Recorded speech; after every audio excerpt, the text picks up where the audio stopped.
ആന്റണി മുൻ പ്രതിരോധ മന്ത്രി മാധ്യമങ്ങളെ കാണുകയാണ്.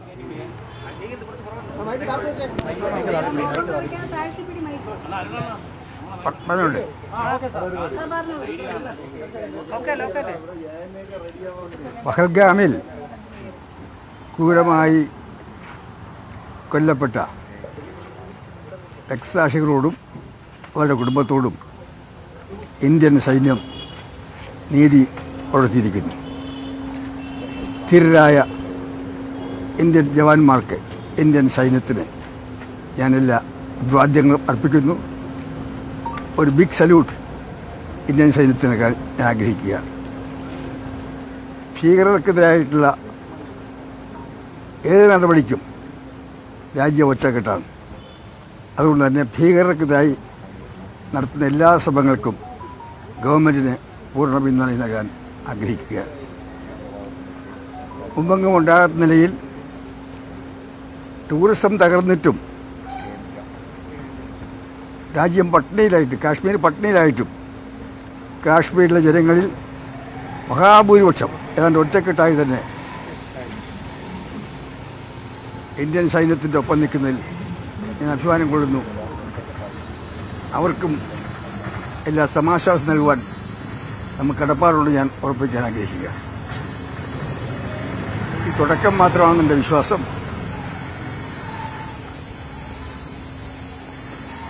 പാക് സൈന്യത്തിൻ്റെ തൊട്ടുപിറയിലുള്ള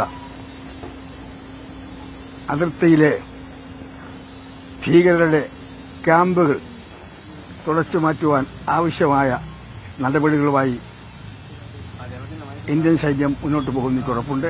പക്ഷെ എപ്പോൾ, എങ്ങനെ എന്നുള്ളത് അത് അവരുടെ തീരുമാനമാണ്. ഗവൺമെന്റ് സൈന്യത്തിന് ക്ലിയറൻസ് കൊടുത്തിട്ടുണ്ട്. ഇനി വേണ്ടത് സൈന്യത്തിന്റെ നടപടികളാണ്. സൈന്യം നടപടി ആരംഭിച്ചിരിക്കുന്നു.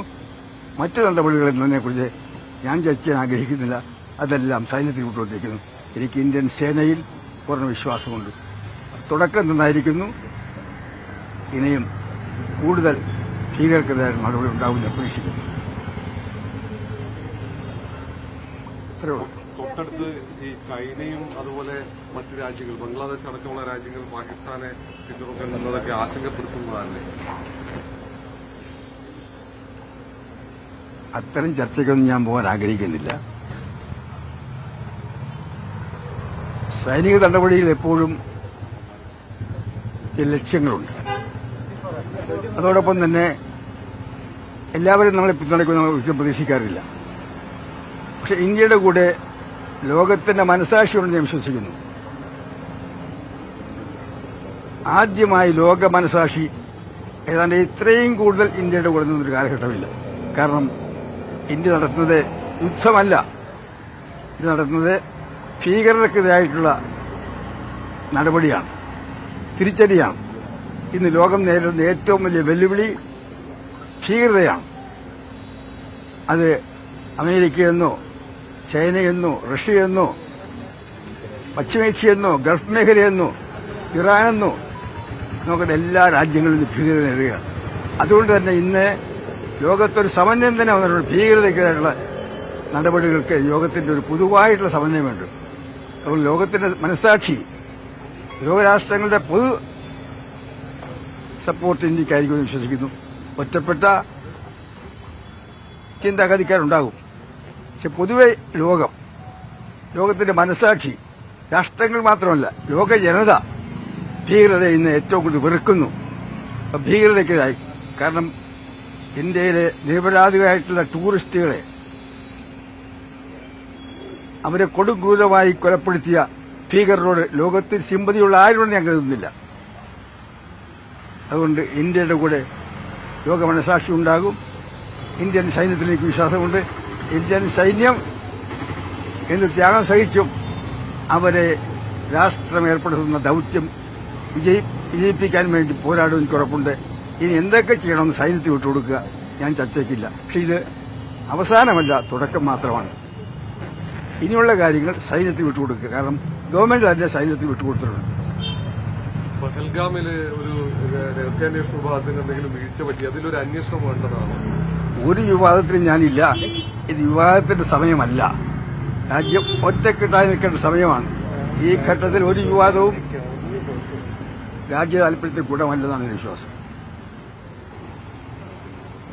കഴിഞ്ഞ 5 വർഷത്തിനിടെ പാക് കാശ്മീർ മാത്രമല്ല പാകിസ്ഥാനിലേക്ക് ടാർഗറ്റ് ചെയ്യുന്ന രീതിയിൽ കഴിഞ്ഞ ഒരു ഓപ്പറേഷൻ നടത്തിയിരിക്കുകയാണ്. ഇന്ത്യൻ സൈന്യം